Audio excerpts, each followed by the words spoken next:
नमस्कार प्रिय दर्शकों, एक बार फिर आपका स्वागत है हमारे YouTube चैनल प्राचीन ज्ञान शास्त्र ज्ञान में। प्रिय दर्शकों, आज फिर नया वीडियो नई जानकारी लेके हम हाजिर हुए हैं। आज का वीडियो बहुत ही खास होने वाला है। आज का वीडियो बहुत ही महत्वपूर्ण होने वाला है। आज हम आपको ऐसे कुछ 8 दान बताएंगे जिनको करने से घर में कभी दुख दरिद्रता नहीं आती, और यदि कोई स्त्री ये दान करती है तो अपने जीवन में कभी विधवा नहीं होगी। प्रिय दर्शकों, दान पुण्य हमारे हिंदू धर्म की संस्कृति में बताया गया है कि दान पुण्य हर इंसान को करना चाहिए। दान पुण्य करने से हमारा कर्म साथ देता है, और जब हमारा कर्म साथ देता है तो हमारा भाग्य उदय होता है। इसलिए दान पुण्य अवश्य करना चाहिए। गीता उपदेश में श्री कृष्ण कहते हैं कि जो मनुष्य दान पुण्य करता है और दान पुण्य करने में विश्वास रखता है, उस मनुष्य का भाग्य उदय होना बिल्कुल तय होता है। प्रिय दर्शकों, बताते हैं कि जो मनुष्य दान पुण्य करता है या पिछले जन्म में जो मनुष्य दान पुण्य करके आया है, उसको इस जन्म में उसका फल अवश्य मिलता है। हमारे हर जन्म के दान पुण्य हमें कहीं न कहीं आड़े आते हैं। यह कहावत आपने बखूबी सुनी होगी। कई बार हमारे ऊपर कोई भारी संकट आ जाता है और हम उस संकट से बच जाते हैं। बचने के बाद हमारे बड़े बुजुर्ग आदमी ये कहते हैं कि कोई दिया लिया काम आ गया। यही कहते हैं कि कोई दिया लिया काम आ गया, वरना आज बचने की कोई आशा नहीं थी। प्रिय दर्शकों, यह बिल्कुल सत्य है। हम जो दान पुण्य करते हैं कहीं न कहीं वो हमारे जरूर काम आता है, और दान पुण्य से हमारा भाग्य उदय होता है।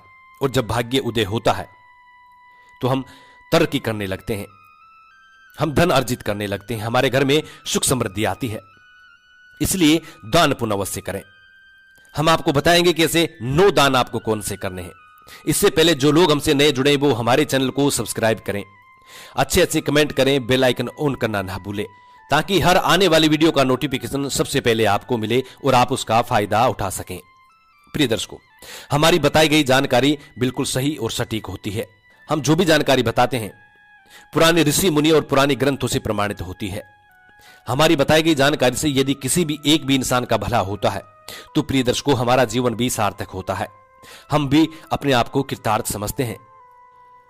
गीता में श्री कृष्ण कहते हैं, यदि आपके द्वार पे कोई भिक्षुक आता है तो भिक्षुक कभी खाली नहीं जाना चाहिए।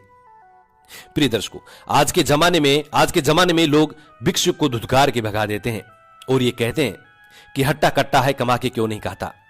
प्रिय दर्शकों, वो उनका कर्म है कि वो भिक्षा मांग के खाते हैं। ऐसी कोई बात नहीं है कि वो लोग कुछ काम धंधा नहीं करते। काम धंधा भी करते हैं, बिजनेस भी करते हैं, लेकिन वो अपनी परंपरा को नहीं छोड़ते। वो उनकी परंपरा है कि वो भिक्षा जरूर मांगे।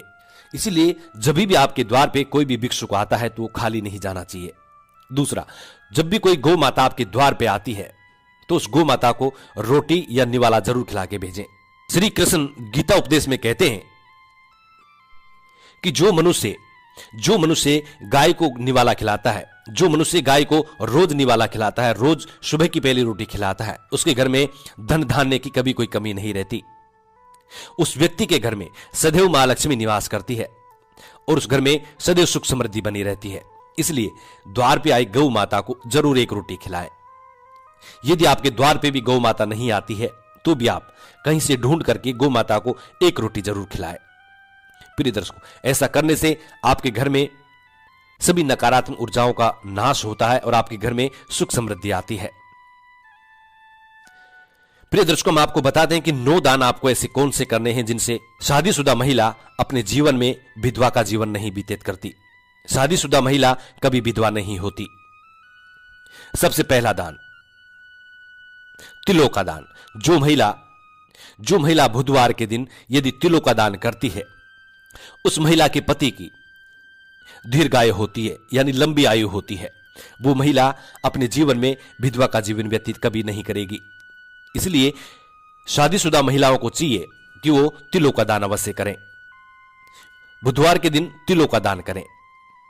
दूसरा दान, नमक का दान।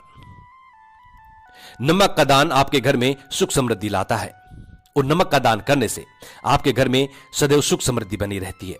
इसलिए नमक का दान अवश्य करें। यदि रविवार के दिन कोई भिक्षुक आपके द्वार पे आता है तो आप नमक का दान करें। तीसरा है गुड़ का दान। गुड़ का दान आपके रिश्तों में मिठास लाता है, इसलिए गुड़ का दान अवश्य करें। गुड़ का दान करने वाले व्यक्ति के घर में कभी भी कोई लड़ाई झगड़ा नहीं होता। पति पत्नी में सदैव प्रेम उत्पन्न होता है। घर परिवार में हमेशा खुशी रहती है। कभी भी उनके घर में कलह उत्पन्न नहीं होता, लड़ाई झगड़े नहीं होते। इसलिए गुड़ का दान भी अवश्य करें।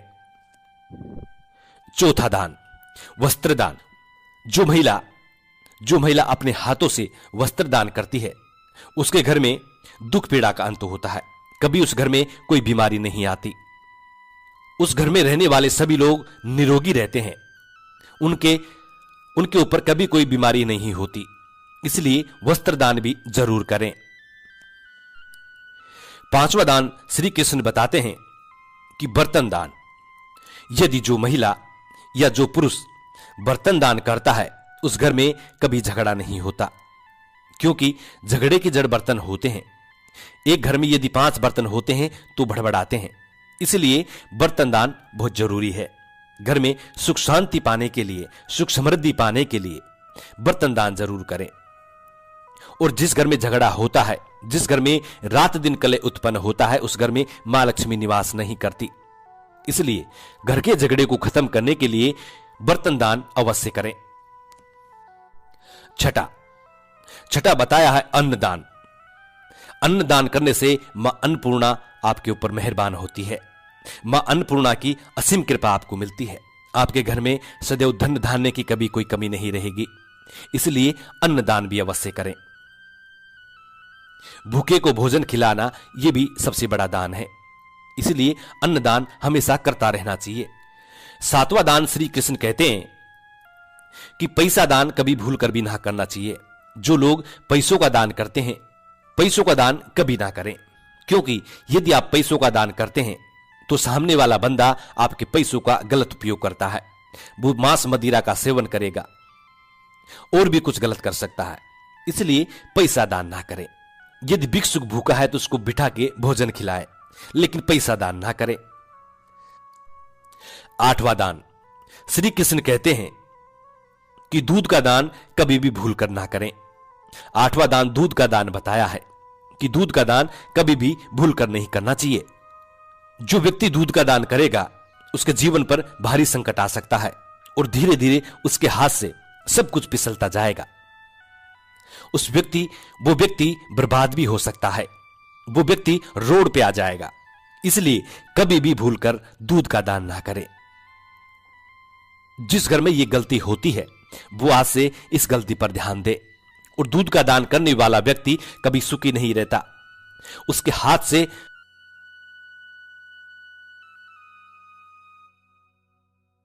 जिस तरीके से हाथ से रेत फिसलती है, उसी तरीके से सब कुछ फिसल जाएगा और आप भिखारी की तरह रोड पे आ जाएंगे। इसलिए भूल कर भी अपने जीवन में कभी दूध का दान ना करें।